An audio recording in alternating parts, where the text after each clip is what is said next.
అరుంధతి సంఘటనలు జరిగి 100 సంవత్సరాలు గడుస్తాయి. గద్వాల్ సమీపంలోని పురాతన కోట స్థితిలావస్థలో ఉంటుంది.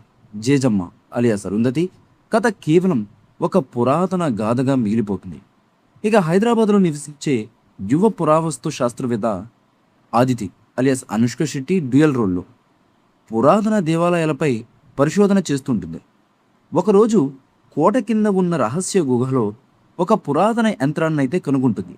అది పశుపతి మరణానికి ముందు తన గురువు దాచినటువంటి కాలాంతక యంత్రం. పశుపతి ఆత్మ పూర్తిగా నశించలేదు. అతని కంటే భయంకరమైనటువంటి తాంత్రికుడు మహాకాలుడు అనే రాక్షసుడు వేల సంవత్సరాలుగా ఆ యంత్రంలో బంధింపబడి ఉంటాడు.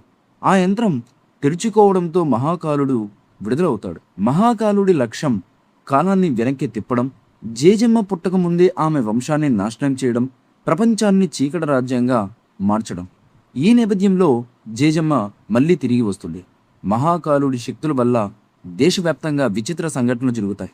అప్పుడు జేజమ్మ ఆత్మ మళ్ళీ మేల్కొంటుంది. అదితికి కలలో జేజమ్మ అయితే దర్శనమిస్తుంది. చివరికి తెలుస్తుంది అదితి జేజమ్మ పునర్జన్మ అని. మహాకాలుడు ఒక రక్తయాగం ద్వారా పశుపతిని తిరిగి జీవింపజేస్తాడు. ఈసారి పశుపతి మరింత భయంకరంగా ఉంటాడు. జేజమ్మ వర్సెస్ పశుపతి యుద్ధం మళ్ళీ ప్రారంభమవుతుంది. జేజమ్మ తన పునర్జన్మ జ్ఞాపకాలను తిరిగి పొందుతుంది. ఆమె ఒక పురాతన దేవాలయంలో ఉన్న త్రిశక్తి ఖడ్గం కోసమైతే వెతుకుతుంది. ఇది మాత్రమే మహాకాలుని చంపగలదు.